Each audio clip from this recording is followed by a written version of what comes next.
Hi friends, क्या आपके घुटने में गठिया या ऑस्टियोआर्थराइटिस की दिक्कत है, चाहे वो ग्रेड फर्स्ट, सेकंड, थर्ड या फोर्थ हो। इसमें आप एक्सरसाइज कर रहे हैं लेकिन आपको वो आराम नहीं मिल पा रहा है जो मिलना चाहिए। जैसे ही मौसम बदलता है या जिस दिन आप थोड़ा सा भी ज़्यादा चल लेते हैं या कहीं बैठकर सफ़र कर लेते हैं तो आपका घुटना बिल्कुल स्टिफ हो जाता है, जाम हो जाता है, सूजन आ जाती है। इसकी वजह से आप बिल्कुल भी चल नहीं पाते या सुबह जब भी आप सो करके उठते हैं तो अपना कदम जो है वो आप जमीन पर नहीं डाल पाते हैं। तो इसकी क्या वजह है? इसमें आप छोटी छोटी बातों का अगर ध्यान रखेंगे तो आप भविष्य में नी रिप्लेसमेंट या घुटना प्रत्यारोपण से बच सकते हैं। तो अगर आपको घुटने की दिक्कत है, ऑस्टियोआर्थराइटिस या आर्थराइटिस की दिक्कत है तो इस वीडियो को आप पूरा जरूर देखिएगा। और अगर आप चैनल पर नए हैं तो इसको जरूर सब्सक्राइब कर लीजिए ताकि हम हेल्थ से रिलेटेड जब भी वीडियो बनाएं तो सबसे पहले नोटिफिकेशन आपके ही पास पहुंचे। मैं हूं डॉक्टर ज़ीशान अली, फिजियोपैथिक क्लिनिक लखनऊ से।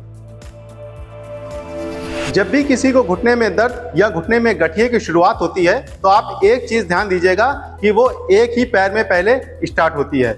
इसमें वो पेशेंट जो होता है वो इसको बहुत ज़्यादा अवॉइड करता जाता है, इग्नोर करता जाता है या बहुत ज़्यादा कभी कभी दर्द बढ़ जाता है तो इसमें कोई तेल लगा लेता है या कोई जेल लगा लेता है दर्द वाला।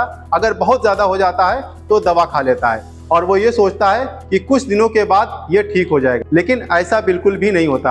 आप ये बात समझिए कि आपकी बॉडी में ऐसे इन्फ्लेमेशन है, आप इसमें और ज़्यादा इन्फ्लेमेशन बढ़ा रहे हैं दवा खा खा के।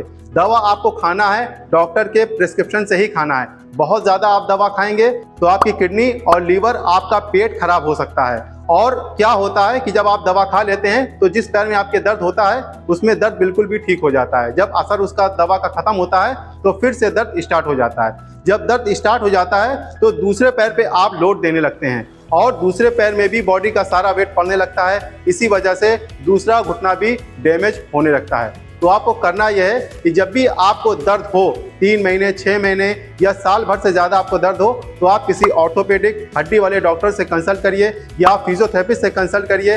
वो आपको उचित राय देंगे, उचित सलाह देंगे। इससे आप घुटने के दर्द से और गठिए से बहुत हद तक बच सकते हैं। और आपको इसमें डेली एक्सरसाइज करनी है दवाओं के साथ साथ में। अगर आप दवा के साथ में एक्सरसाइज करते हैं तो इससे आपके घुटने की फ्लेक्सिबिलिटी बढ़ेगी, घुटने की मोबिलिटी बढ़ेगी और जांघ की जो मसल्स है और जो घुटने के आसपास की मसल्स है, टेंडन्स है, लिगामेंट्स है और जो नीचे पिंडली की मसल्स है वो आपकी मजबूत होगी। जब आपका घुटना मजबूत होगा तो आप चलने में भी समर्थ हो जाएंगे और जो दूसरा वाला घुटना है वो आपका बचा रहेगा।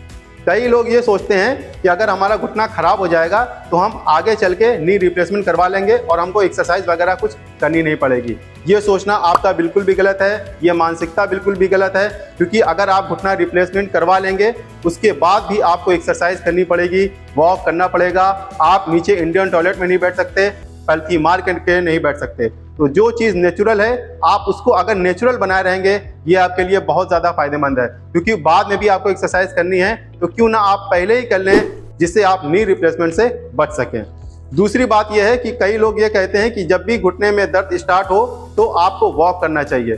तो लोग क्या करते हैं कि वॉक बहुत ज़्यादा कर लेते हैं, इससे उनके घुटने में सूजन बढ़ जाती है, दर्द बढ़ जाता है। तो आपको करना यह है कि आपको वॉक भी करना है, लेकिन जब आपके दर्द बहुत ज़्यादा हो तो आपको वॉक बिल्कुल भी नहीं करना है, बल्कि सिर्फ घुटने की सिकाई करनी है और कोई जेल लगाना है या कोई तेल लगाना है, उससे मालिश करना है और घुटने की एक्सरसाइज ज़रूर करनी है जिससे मांसपेशियों में स्ट्रेंथ और ताकत बनी रहे। जब आपके दर्द कम हो जाए उसके बाद आप एक अच्छा शूज़ पहनिए और नी कैप पहन कर ही आप वॉक करिए। नी कैप आपके घुटने में एक सपोर्ट देगा जिससे आपका घुटना लचकेगा नहीं या कहीं भी आप ऊबड़ खाबड़ वाली ज़मीन पर अगर चल रहे हैं तो घुटना आपका सेफ रहेगा। नी कैप लगाना बहुत ज़्यादा ज़रूरी है जिनको भी ऑस्टियोआर्थराइटिस की दिक्कत होती है। तो अगर ये 2 टिप्स आप फॉलो करते हैं तो आप नी रिप्लेसमेंट से काफ़ी हद तक बच सकते हैं। और जब भी आपका दर्द कम हो जाए तो आप जैसे वॉक करते हैं वॉक करिए, उसके साथ साथ में आप उल्टा ज़रूर चलिए। क्योंकि आगे चलने से आपकी जांघ की जो मसल्स होती है वो मजबूत होती है और जो पीछे वाली मसल्स है वो रह जाती है। तो आप जब पीछे चलेंगे इससे भी घुटने में स्टेबिलिटी बनी रहेगी। इसके साथ साथ में आपको साइकिलिंग अगर आप करते हैं तो भी आपको बहुत ज़्यादा फायदा मिलेगा। अगर आप साइकिलिंग नहीं कर पाते हैं, आपका वेट बहुत ज़्यादा है या आपके पास स्पेस नहीं है, तो लेट करके आप साइकिल चलाइए। इससे भी आपके घुटने में फ्लेक्सिबिलिटी, मोबिलिटी और लचीलापन बनेगा। क्योंकि साइकिलिंग एक बहुत ही अच्छी एक्सरसाइज है घुटने के गठिए के लिए। तो अगर आप ये 3 टिप्स फॉलो करते हैं तो आप घुटने के दर्द से और नी रिप्लेसमेंट से बच सकते हैं। और एक्सरसाइज के साथ साथ में आपको कुछ खान पान में भी बदलाव करना चाहिए, क्योंकि बहुत सारे लोग एक्सरसाइज तो कर लेते हैं लेकिन खान पान में बदलाव नहीं करते हैं। इससे उनके जोड़ों में दर्द और घुटने में दर्द और सूजन बनी रहती है। तो अगर आप शक्कर का बहुत ज़्यादा इस्तेमाल करते हैं, मीठी चीज़ें बहुत ज़्यादा खाते हैं, तो आप इससे भी परहेज करिए और कम से कम शक्कर लीजिए, क्योंकि शक्कर क्या करती है, सूजन को बढ़ाती है, दर्द को बढ़ाती है और आपका वजन को बढ़ाती है। क्योंकि अगर आपका 1 किलो भी बॉडी का वजन बढ़ा तो 5 गुना ज़्यादा आपके घुटने पे असर पड़ता है, 5 गुना ज़्यादा घुटने पे लोड पड़ता है। और अगर लोड ज़्यादा पड़ेगा तो इससे भी आपके घुटने में दर्द और सूजन बढ़ सकती है। तो आज ही से आप जो है वो शक्कर और नमक का इस्तेमाल बिल्कुल भी कम करिए। और अगर आपको वेट घटाना है तो आज से ही और अभी से ही आप जो है आलू, चावल, मैदा, रेड मीट बिल्कुल भी बंद कर दीजिए। और रात का खाना जो है वो आप सोने से 2 से ढाई घंटा पहले लीजिए। इससे आपका जो है वो वज़न भी कंट्रोल होगा, और जब वज़न आपका कंट्रोल होगा तो आप घुटने के दर्द से और ऑस्टियोआर्थराइटिस से बच सकते हैं। एक चीज़ हम आपको और बताना चाहते हैं कि अगर आपके घुटने में लचकन बहुत ज़्यादा है और आपका घुटना मुड़ रहा है और अगर आप इस पर ध्यान नहीं देंगे तो इससे आपके कमर में भी दिक्कत हो सकती है, आपको सियाटिका की भी दिक्कत हो सकती है। क्योंकि जिनको भी घुटने में दर्द होता है तो इससे होता क्या है कि बॉडी का बैलेंस जो है वो बिगड़ जाता है, तो और ज़्यादा चीज़ें कॉम्प्लिकेटेड हो जाती हैं। तो आपको अपने घुटने पे विशेष करके ध्यान रखना है, क्योंकि घुटना जो है वो एक वेट बेरिंग जॉइंट है, आपके बॉडी का सारा वेट सहता है। इसके अलावा बहुत सारे प्रोसेस्ड फूड, बहुत सारे ड्रिंक या ब्रेड और बंद आ रहे हैं, इसको भी आपको अवॉइड करना है। अगर आप ड्रिंक करते हैं तो इससे भी आपको परहेज करना है। अगर आप बहुत ज़्यादा टमाटर का इस्तेमाल करते हैं, क्योंकि इसमें भी नाइट्रेट होता है, ये भी आपके दर्द और सूजन को बढ़ा सकता है। और आपको पास्ते का भी सेवन नहीं करना है, क्योंकि पास्ता भी दर्द और सूजन को बढ़ा सकता है। तो इन सब छोटी छोटी चीज़ों का अगर आप ध्यान रखेंगे, अपने घुटने को आप चेक करते रहेंगे कि हमारे घुटने में क्या दिक्कत है, तो आप नी रिप्लेसमेंट से काफ़ी हद तक बच सकते हैं। इसके अलावा डालडा हो गया, रिफाइंड हो गया और बटर हो गया, अगर आप इसका भी ज़्यादा सेवन करते हैं तो इससे भी आपके घुटने में दर्द और सूजन बढ़ सकती है। तो आप जैतून का, ऑलिव ऑयल का सेवन ज़रूर करिए, क्योंकि ऑलिव ऑयल जो होता है वो दर्द को कम करता है और सूजन को भी कम करता है। तो कम से कम आप हफ्ते में 1 से 2 बार जैतून के तेल के बनी सब्जी का सेवन जरूर करिए। अगर यहाँ तक मेरी वीडियो आपको अच्छी लग रही है तो इसको एक लाइक ज़रूर कर दीजिए। और अगर आपके कुछ सवाल हैं, आप हमसे कुछ पूछना चाहते हैं, तो आप व्हाट्सएप करके भी पूछ सकते हैं। और अगर आपके घुटने में बहुत ज़्यादा दिक्कत है, आप हमसे वीडियो कंसल्टेशन के थ्रू भी पूछ सकते हैं। इसके लिए आपको कुछ मामूली सी फीस देनी होगी, लेकिन अगर आपको बहुत ज़्यादा दिक्कत है तभी आप कॉल बुक कराइएगा, वरना आप वीडियो अच्छी तरीके से देखिए, समझिए और उसको फॉलो करिए, आपको आराम ज़रूर मिलेगा।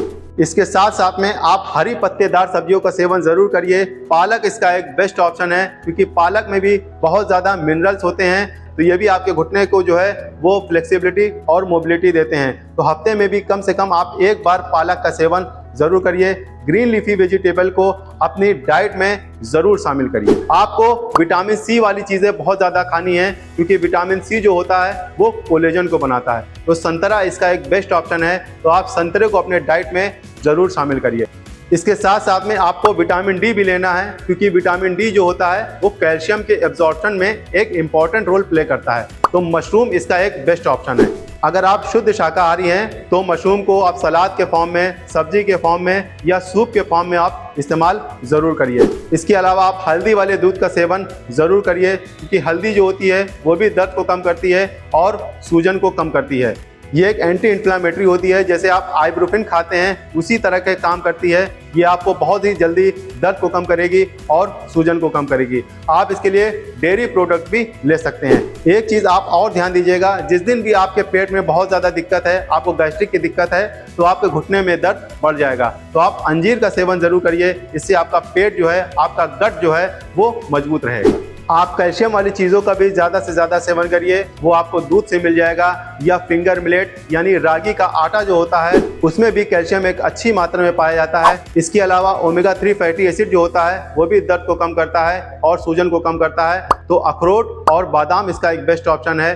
तो आप रात में 4 से 5 बादाम आप भिगो दीजिए और आधे आप गिरी अखरोट की भिगो दीजिए और सुबह उसको अच्छी तरह से चबा चबा करके खाइए। इससे आपके घुटने में सूजन कम होगी, दर्द कम होगी और घुटने में फ्लेक्सिबिलिटी बढ़ेगी, मोबिलिटी और लचीलापन बढ़ेगा। तो आप इसका सेवन जरूर करिए अपनी डाइट में। आप इन सब चीज़ों का अगर सेवन करते हैं और कुछ टिप्स को फॉलो करते हैं तो आप जरूर घुटने के दर्द से, गठिए से और भविष्य में आप नी रिप्लेसमेंट से बच सकते हैं। ये थी ऑस्टियोआर्थराइटिस, घुटने की गठिए के विषय में कुछ बातें जो हमने अपने एक्सपीरियंस के हिसाब से आपके साथ शेयर किया है। इसमें अगर आप कुछ और हमसे पूछना चाहते हैं, आपके कुछ सवाल हैं या वीडियो में आपको कुछ समझ में नहीं आया है, तो आप कमेंट करके भी हमसे पूछ सकते हैं। और अगर आपको नी कैप कैसा लेना है, किस प्रकार का लेना है, क्योंकि मार्केट में कई तरीके के नी कैप आते हैं, इसमें लोगों को कंफ्यूजन होती है, तो ये वाली वीडियो आप जरूर जाकर देखिएगा। Thank you very much.